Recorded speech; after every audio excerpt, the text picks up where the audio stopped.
Good morning student. कल हम पढ़ रहे थे many forms of untouchability.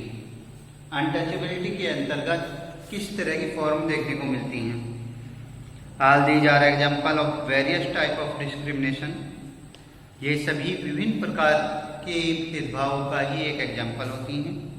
That प्रिवलिंग in our society, जो हमारी सोसाइटी में आज तक देखने को मिल रही है।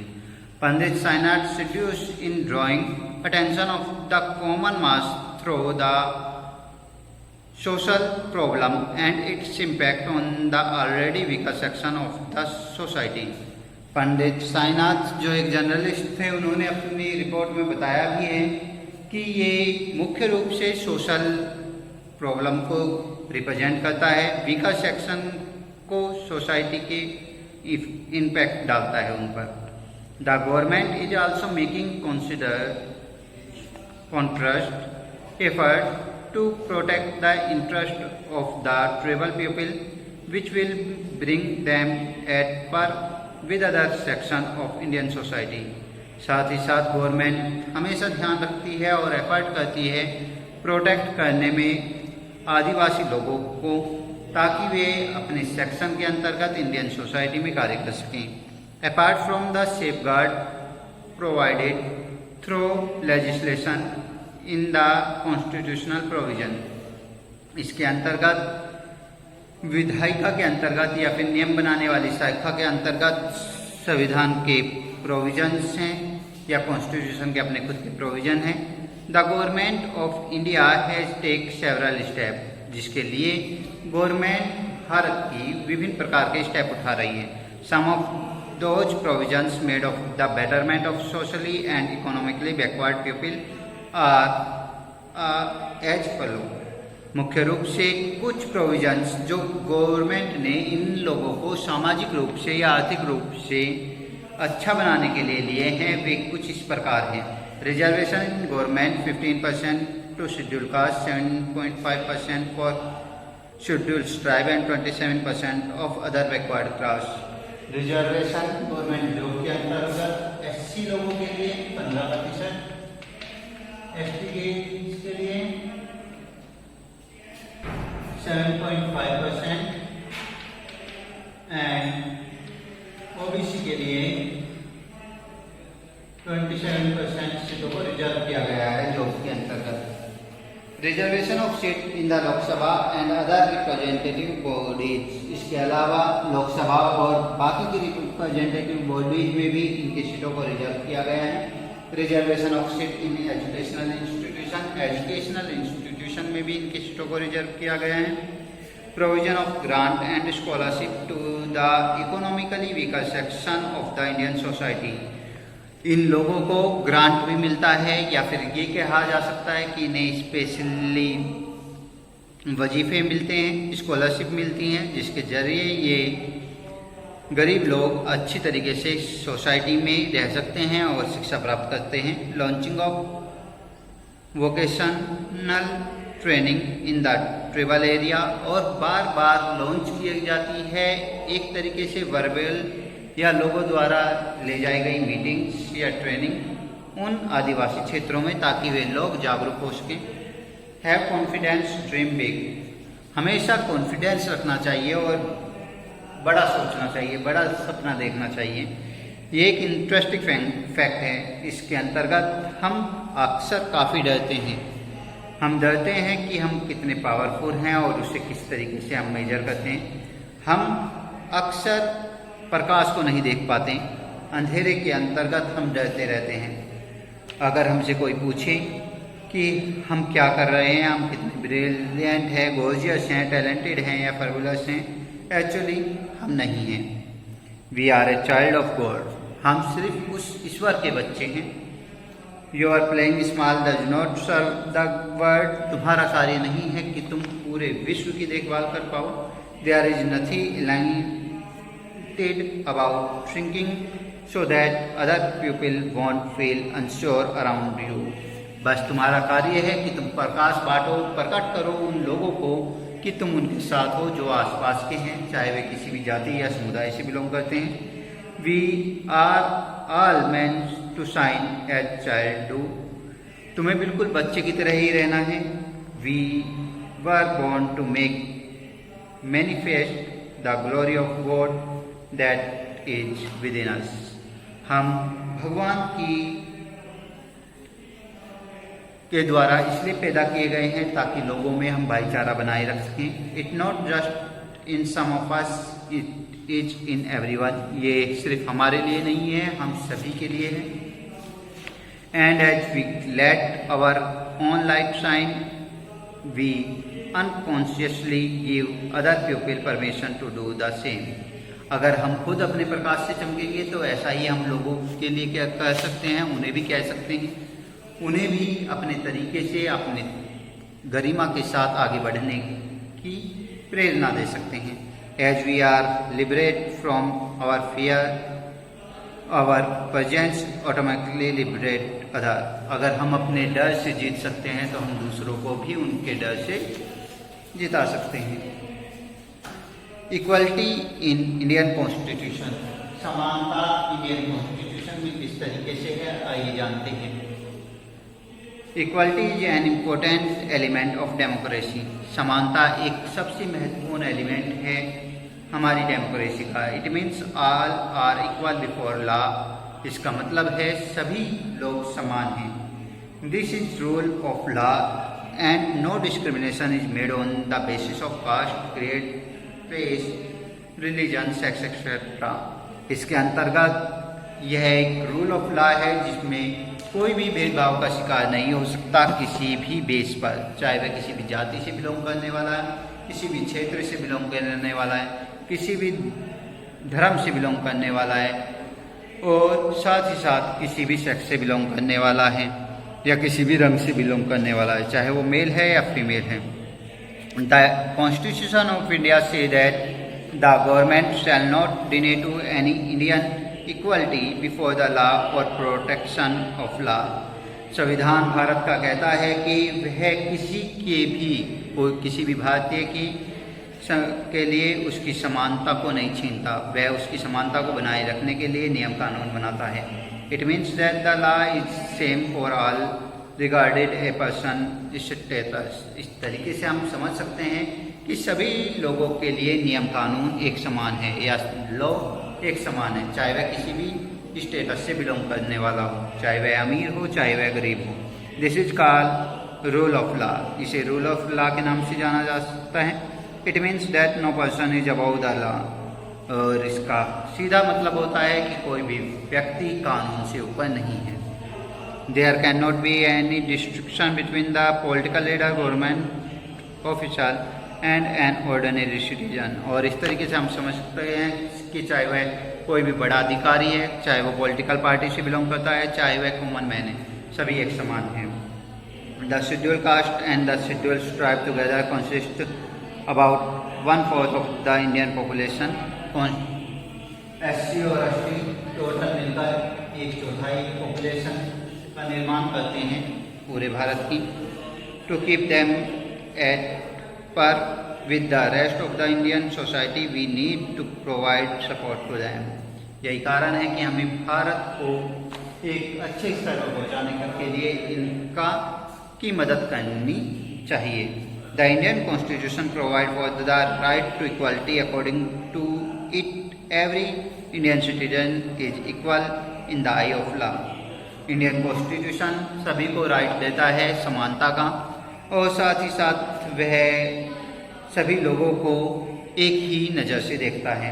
The government shall not discriminate against any citizen of the ground of religion, caste, sex और प्लेस ऑफ बर्थ। गवर्नमेंट कभी भी किसी के साथ भेदभाव नहीं करती, चाहे वह किसी भी जाति, धर्म या क्षेत्र से बिलोंग करने वाला हो, कहीं भी पैदा हुआ हो। Every citizen has equal right to access public palace like shop, restaurant, hotel and cinema hall. प्रत्येक सिटीजन पब्लिक पैलेस का यूज समान रूप से कर सकता है, चाहे वह पार्क हो या शॉप हो, रेस्टोरेंट हो, होटल हो या सिनेमा हॉल हो। There shall be no discrimination with regard to use of well tank, bathing, ghat, road, playground and other palace public utilities maintained by government for general public। साथ ही साथ वह बिल्कुल भी भेदभाव नहीं करती, चाहे कोई भी व्यक्ति किसी भी प्रकार से कुएं, तालाब या बाथिंग घाट का यूज करे, रोड्स, प्लेग्राउंड या फिर पब्लिक यूटिलिटी के सभी सामानों का यूज करें। Practice of untouchability by law is any for is prohibited. If anyone practice untouchability he she is liable to imprisonment और fine.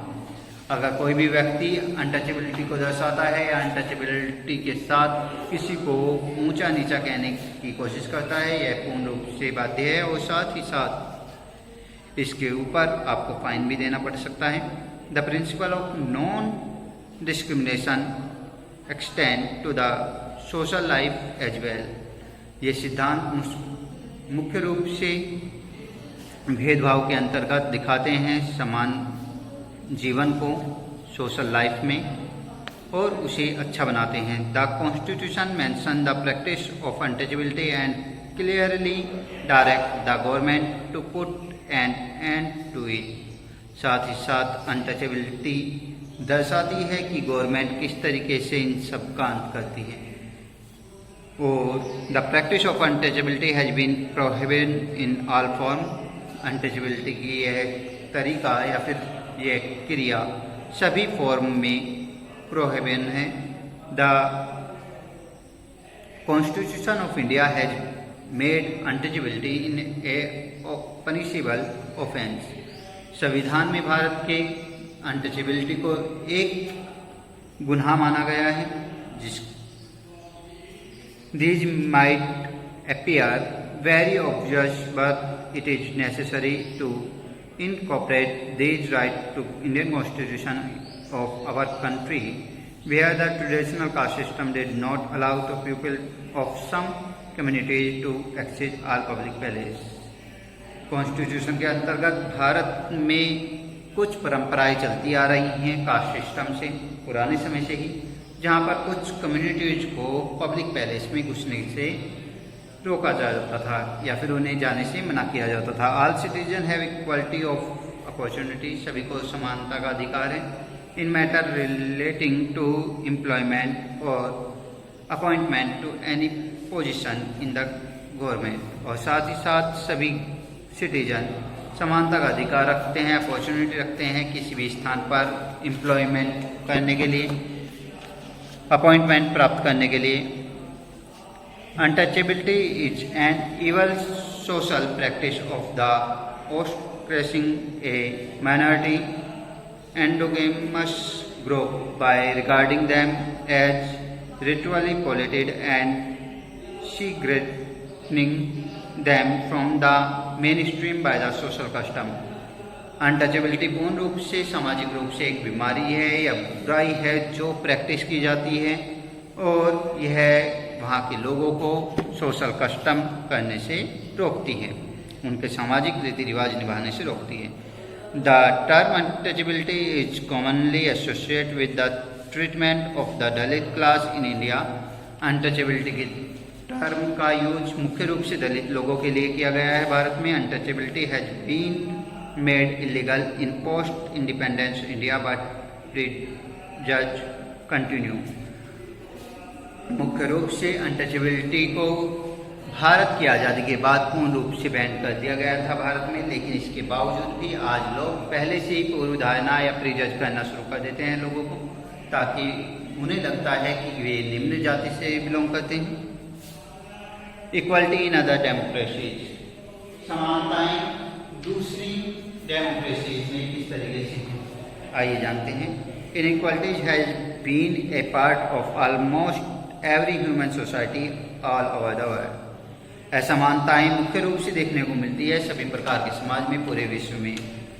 In the USA the African American was subjected to large scale discrimination in the southern state. USA की बात करें तो USA में inequality देखने को मिलती है। कहाँ पर? उन लोगों के लिए जो अफ्रीका मूल के व्यक्ति थे और वे आकर आपके यूएसए में रहने लगे थे। अफ्रीकन अमेरिकन लोगों के बारे में, they had to wage a long struggle against the inequalities. इन्हें काफ़ी मेहनत करनी पड़ी असमानता से लड़ने में, later in they were given equal right by the government of USA. इसके बाद जाकर कहीं इन्हें समानता का अधिकार मिला यूएसए में उन अफ्रीकन अमेरिकन लोगों को। Another case in that of South Africa, in which the black majority population was categorically denied basic right by the white minority। मुख्य रूप से साउथ अफ्रीका में देखने को मिलता है कि कुछ ब्लैक मेजोरिटी वाले लोग वाइट माइनॉरिटी द्वारा उनके अधिकारों को छीन लिया गया था। The black people of Africa too had to struggle a lot in getting freedom from the white domination under the leadership of Nelson Mandela. Nelson Mandela की लीडरशिप या नेतृत्व में इन ब्लैक लोगों ने अफ्रीका में काफ़ी स्ट्रगल की अपनी स्वतंत्रता को लेकर। I have found against white domination, मैं हमेशा लड़ता रहा हूँ वाइट डोमिनेशन से, नेल्सन मंडेला कह रहे हैं। I have created the ideal of democratic and free society in which all person live together in harmony and with equal opportunity. मैं चाहता हूं कि सभी लोग डेमोक्रेसी से रहें और साथ ही साथ समाज में वे एक दूसरे से जुड़कर समानता का व्यवहार करें। नेल्सन मंडेला को अफ्रीका के गांधी भी कहा जाता है। Nelson Mandela was given life imprisonment इन 1964 as the oppose the apartheid regime in South Africa. Nelson Mandela ने लाइफ इम्प्रिजनमेंट 1964 के अंतर्गत किया था, जिसे अपार्थाइड पॉलिसी के अंतर्गत रखा गया था 1964 में साउथ अफ्रीका में। अपार्थाइड क्या है? Apartheid was the name of system of racial discrimination unique to South Africa. ये लैंगिक विविधता को दिखाता है या फिर रंग भेद को दिखाता है साउथ अफ्रीका में। जैसे कि साउथ अफ्रीका में काले और गोरे दो तरह के लोग हुआ करते थे, तो उनके बीच इस तरह के बदलाव को दिखाता है। The apartheid system was particularly obvious for the black particular system. Apartheid system मुख्य रूप से ब्लैक लोगों के लिए था। They were forbidden from living in those area where the white people live. उन लोगों को वहाँ पर रहने के लिए सख्त मनाही थी जहाँ पर वाइट पीपल रहते थे। Train, buses, hotel, hospital, school, college, library, branch, bench, pool, theatre etcetera वे वहाँ पर नहीं बैठ सकते थे या सेपरेट उनके साथ नहीं बैठ सकते थे वाइट और ब्लैक पीपल। चाहे वह ट्रेन हो, बस हो, होटल हो, हॉस्पिटल हो, स्कूल हो या फिर कॉलेज हो। As protest and struggle against apartheid has increase the government put an end to the opposition operations. मुख्य रूप से इस तरह के प्रोटेस्ट देखने को मिलते हैं अपार्थाइड पॉलिसी के अंतर्गत गवर्नमेंट में। Finally at the midnight of 26 April 1994 the new national flag of the republic of South Africa was unfurled. और 26 अप्रैल 1964 में इस तरीके से मिडनाइट में साउथ अफ्रीका आज़ाद हो गया था। उसका अपना खुद का रिपब्लिक फ्लैग था। The white minority government come to an end. White minority की यह गवर्नमेंट धीरे धीरे अंत पर थी। Given way for the formation of a multinational racial government in which there was no space for racial discrimination called apartheid. मुख्य रूप से कहा जा सकता है कि मल्टीनेशनल रेसिकल गवर्नमेंट के अंतर्गत अब कोई भी स्पेस नहीं रहा था इस तरीके से रंग के ऊपर भेदभाव करने के लिए अपार्थाइड पॉलिसी में। Challenge of democracy. आखिर कैसे चैलेंज देखने को मिलते हैं एक डेमोक्रेटिक कंट्री को या एक डेमोक्रेसी को? डेमोक्रेसी के बारे में हम पहले भी जान चुके हैं। डेमोक्रेसी एक ऐसी फॉर्म है गवर्नमेंट की जिसमें लोगों को अधिकार होता है कि वे अपने नेता को खुद चुन सकें और साथ ही साथ उन्हें अधिकार होता है कि वे उससे सवाल जवाब कर सकते हैं, अपनी हेल्थ, अपनी राइट्स को लेकर उससे बातचीत कर सकते हैं। तो ऐसी स्थिति में डेमोक्रेसी के सामने बहुत सारे चैलेंज हो सकते हैं। Equality is the key feature of the democracy. सबसे पहले समानता या इक्वालिटी आपकी डेमोक्रेसी का की फीचर है। However no country can be describe as completely democratic. तब तक कंट्री पूर्ण रूप से डेमोक्रेटिक नहीं कहलाएगी जब तक वह पूर्ण रूप से इक्वालिटी को नहीं दर्शाती हो, चाहे वह इक्वालिटी आपके मैन और वुमेन को लेकर हो सेक्स के अकॉर्डिंग, या फिर वह आपके अलग अलग जाति के अकॉर्डिंग हो, कोई हिंदू है, कोई मुस्लिम है, कोई सिख है, कोई ईसाई है, या फिर वह किसी भी कलर को लेकर हो, कोई काला है या कोई गोरा है। इकोनॉमिकल स्टेटस को लेकर भी ये हो सकती हैं। Individual of any nation always strive to expand the ideal of democracy. Individual रूप से नेशन के अंतर्गत हम एक्सपेंड करते हैं आइडियल्स को डेमोक्रेसी के। They struggle for the recognition of all person as equal. यह दर्शाता है कि सभी लोग समान हैं और सभी लोग सही तरीके से कार्य कर रहे हैं। इसी के साथ थिंक ओवर इट, इसके बारे में सोचिए। How does the issues of equality effect various aspect of our day to day life. किस तरीके से समानता के अधिकार प्रभावित करते हैं हमारी दैनिक जिंदगी को। How can help the establish equality in all aspect, और हम किस तरीके से सभी एस्पेक्ट्स में इसे कार्यवाही कर सकते हैं of life and maintain the dignity of all individual, और सभी लोगों की गरिमा को बनाए रख सकते हैं। इसे यहीं तक कंप्लीट करते हैं। मल्टीपल चॉइस क्वेश्चन पर आते हैं। The central feature of democracy is. Central feature क्या है डेमोक्रेसी का? तो एमसीक्यू का फर्स्ट क्वेश्चन है। सेंट्रल फीचर है आपका इक्वालिटी, समानता का अधिकार। बी पॉइंट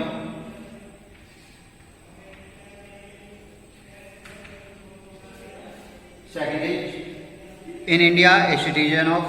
कितने साल का सिटीजन होता है जो वोट डालने का अधिकारी हो जाता है इंडिया में? Second is B point 18 years. Third question is the policy that has contribute to the upliftment of the schedule caste in India. Schedule caste के अंतर्गत इस तरह का अपलिफ्टमेंट के लिए पॉलिसी बनाई गई है। तो देखिए की पॉइंट तीसरे का protective discrimination.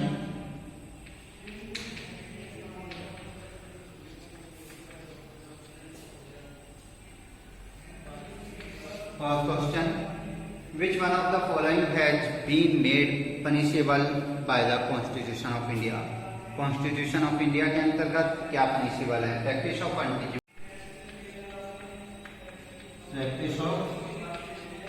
Untouchability.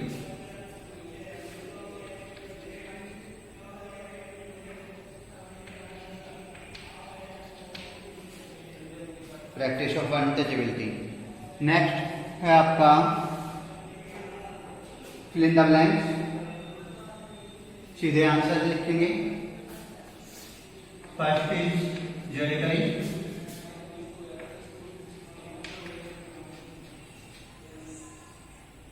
Second is Nelson Mandela,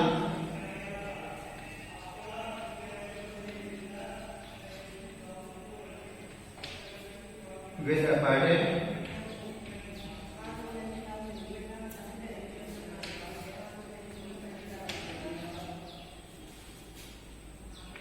third is untouchability,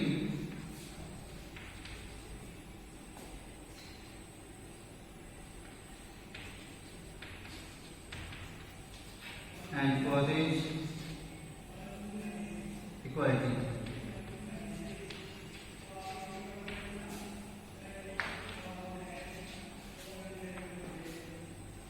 last book work है आपका ट्रू फॉल्स के रूप में।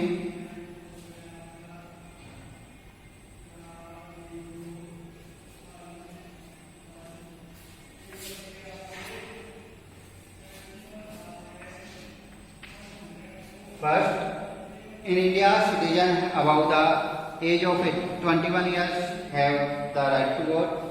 वोट डालने का अधिकार भारत में किस साल के बाद होता है? गलत। कितने साल बाद होता है? 18 साल के बाद। सेकंड है, in India no person is above the law.